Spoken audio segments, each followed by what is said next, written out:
जोधपुर जिले में एक अनोखी और चर्चित शादी देखने को मिली, जब एक किसान के बेटे की बारात 121 ट्रैक्टरों पर सवार होकर दुल्हन के घर पहुंची। यह अनोखी बारात इतनी खास थी कि उसे देखने के लिए आसपास के गांवों से भी बड़ी संख्या में लोग जुट गए। गांव में चर्चा का विषय बन गई ये बारात अब सोशल मीडिया पर भी सुर्खियां बटोर रही है। खास बात ये रही कि दूल्हा ओम प्रकाश खुद ट्रैक्टर चला करके बारात लेकर के पहुंचा और शादी के बाद दुल्हन को उसी ट्रैक्टर से विदा कराकर अपने घर ले गया। दूल्हा दुल्हन के गांव के बीच 15 किलोमीटर का फासला है। इस खास मौके पर पुराने जमाने की परंपरा को भी जीवित किया गया।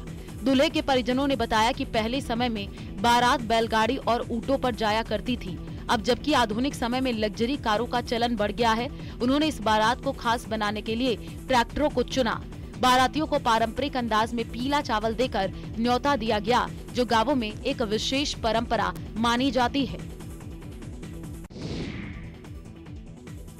जालोर जिले के भीनमाल से गर्मी का कहर देखने को मिला, जहां पारा 43 डिग्री को छू गया।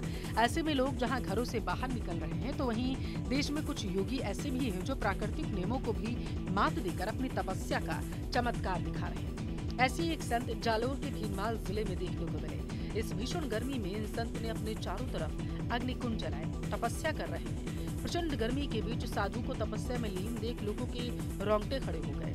पंचदशा नाम जूना अखाड़ा के नवीन गिरी जी नागा बाबा अपने आश्रम में इन दिनों 11 दिनों तक भीषण गर्मी में तपस्या कर रहे हैं। 26 मई से 6 जून तक दोपहर 12 बजे से लेकर दोपहर 3 बजे तक कड़ी धूप में तपस्या कर रहे हैं। नागा बाबा द्वारा भीषण गर्मी में अग्नि स्नान करने पर दूर दराज से श्रद्धालु दर्शन के लिए आ रहे हैं, साधु का आशीर्वाद ले रहे हैं और इस तपस्या का मुख्य उद्देश्य है सृष्टि की रक्षा हो, जीव जंतुओं तथा मानव का कल्याण हो।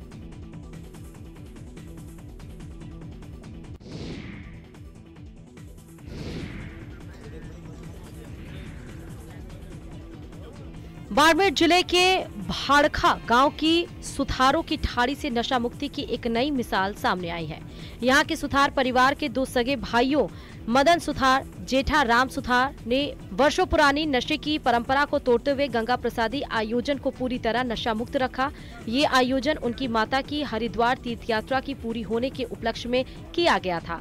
इतना ही नहीं, इस कार्यक्रम में नशा मुक्ति के पोस्टर भी लगाए गए। जिले में जहां आमतौर पर ऐसे आयोजनों में अफीम डोडा संस्कार का हिस्सा माने जाते हैं, लेकिन इन दिनों भाइयों ने कार्यक्रम में नशे की जगह ड्राई फ्रूट की मनवार की शुरुआत की। शुरू में कुछ बुजुर्गों ने इसका विरोध भी किया, लेकिन दोनों भाइयों ने सामाजिक दबाव के बजाय अपने संकल्प को चुना। कार्यक्रम में 12 गांवों से आए 5000 से अधिक लोगों ने भाग लिया। इसकी जगह पंडाल में नशा मुक्ति समाज के नारे, आईजी विकास कुमार के प्रेरक पोस्टर और सकारात्मक संदेशों ने पूरे माहौल को जागरूकता का केंद्र बना दिया। दोनों भाइयों की ये पहल समाज को नई सोच के साथ ऊंचाइयों तक ले जाएगी। ये आयोजन केवल एक धार्मिक अनुष्ठान नहीं, बल्कि समाज में बदलाव की एक और मजबूत कदम साबित करता है।